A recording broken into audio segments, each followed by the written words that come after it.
யார் இந்த R Nallakannu? R Nallakannu Thoothukudi மாவட்டம் ஸ்ரீவைகுண்டத்தில் டிசம்பர் 16, 1925 அன்று ராமசுவாமி கருப்பாய் இணையருக்கு 3வது குழந்தையாக பிறந்தார்.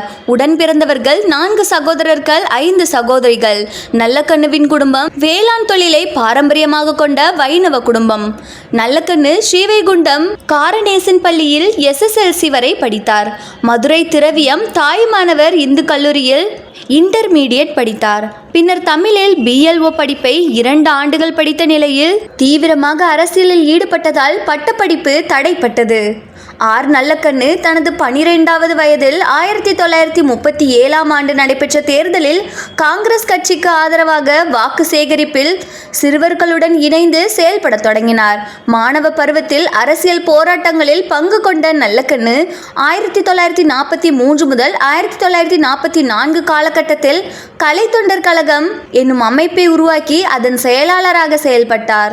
எட்டயபுரத்தில் பாரதி நினைவு மண்டபம் கட்ட இவ்வமைப்பின் சார்பில் ரூபாய் 400 நிதி திரட்டி கொடுத்தார். கம்யூனிஸ்ட் கட்சி வழி போராட்டங்கள். ஆர் நல்லக்கண்ணு 1944ஆம் ஆண்டு கம்யூனிஸ்ட் கட்சியில் உறுப்பினராக இணைந்தார்.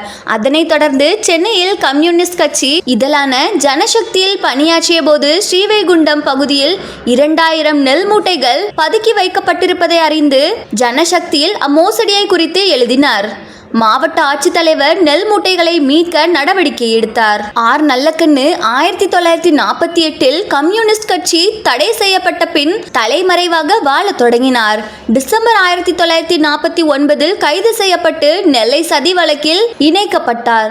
நாங்குநேரி சிறையில் ஓராண்டு இருந்த பின் 1950இல் ஆயுள் தண்டனை விதிக்கப்பட்டு மதுரை கொக்கரகுளம் சிறையில் அடைக்கப்பட்டார். அங்கே 7 ஆண்டு கால சிறைவாசத்திற்கு பின் 1956ஆம் ஆண்டு விடுதலை செய்யப்பட்டார்.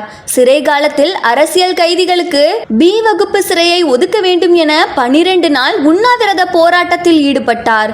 விடுதலையானவுடன் அன்றைய தமிழக முதல்வர் காமராஜரை சந்தித்து பிற கட்சி தோழர்களையும் விடுதலை செய்ய கேட்டுக்கொண்டார். அது சட்ட விதிகளுக்கு முரணானது என மறுக்கப்பட்டது. நல்லக்கண்ணுவின் முயற்சியின் காரணமாக அரசியல் கைதிகளுக்கு B வகுப்பு சிறை கிடைத்தது. ஆர் நல்லக்கண்ணு ஜூன் 5, 1958 அன்று சாதி ஒழிப்பு போராட்டத்தில் ஈடுபட்ட அன்னசுவாமியின் மகள் ரஞ்சிதத்தை நெல்லையில் திருமணம் செய்து கொண்டார். காசி பாரதி, ஆண்டாள் என்று 2 மகள்கள். ஆர் நல்லக்கண்ணுவின் மனைவி ரஞ்சிதம் 2026ஆம் ஆண்டு மறைந்தார். 1967ஆம் ஆண்டு நொச்சிக்குளத்தில் விவசாயிகள் அவர்கள் பயிரிட்டு வந்த நிலத்திலிருந்து வெளியேற்றப்பட்டதை எதிர்த்து ஆர் நல்லக்கண்ணுவின் தலைமையில் போராட்டம் நடைபெற்றது. இப்போராட்டத்தை ஒடுக்குவதற்காக காவல்துறை துப்பாக்கி சூட்டினை நடத்தியது. அதனை கண்டித்து 12 நாட்கள் தொடர் உண்ணாவிரத போராட்டத்தை தொடங்கினார்.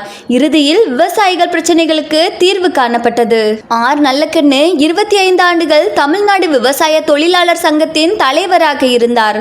13 ஆண்டு காலம் இந்திய கம்யூனிஸ்ட் கட்சியின் தமிழ் மாநில செயலாளராக பணியாற்றினார். தற்போது இந்திய கம்யூனிஸ்ட் கட்சியின் மத்திய குழு உறுப்பினராகவும் தேசிய கட்டுப்பாட்டு குழுவின் தலைவராகவும் பதவி வகிக்கிறார். 1969இல் கம்யூனிஸ்ட் கட்சி சார்பில் விவசாயிகள் பிரதிநிதியாக கிழக்கு ஜெர்மனிக்கு சென்றனர். 20 நாட்கள் சுற்றுப்பயணத்திற்கு பின்னர் மாஸ்கோ லெனின்கிராடில் 5 நாட்கள் தங்கியிருந்து நாடு திரும்பினார். 1973இல் சோவியத் யூனியன் 3 மாத கால மார்க்சிய பயிற்சி வகுப்பில் கலந்து கொண்டார். 1990களின் நடுவில் சாதி கலவரம் தென் மாவட்டங்களில் தலை விரித்து ஆடியது.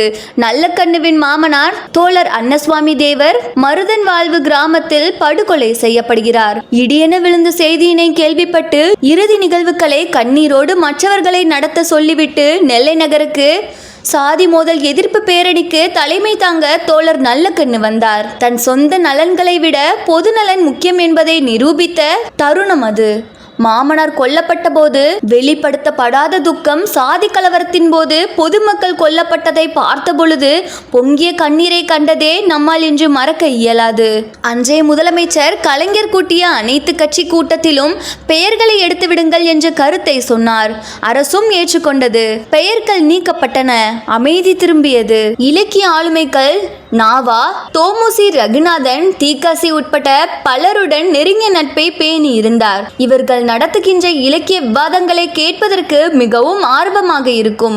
ஒவ்வொரு ஆண்டும் பாரதி முற்போக்கு வாலிபர் சங்கம் எட்டயபுரத்தில் நடத்துகின்ற பாரதி விழாவில் அழைத்தாலும் அழைக்காவிட்டாலும் 2 நாட்களும் முழுமையாக இருந்து விழாவினை கண்டு ரசிக்கின்ற பண்புடையவர். 2007 தமிழக அரசின் அம்பேத்கர் விருதினை பெற்றார். 2022 ஆண்டு தமிழக அரசின் தகைசால் தமிழர் விருதினை பெற்றார். மத்திய அரசு இவருக்கு பத்மபூஷன் விருதை வழங்கி கௌரவப்படுத்தியது.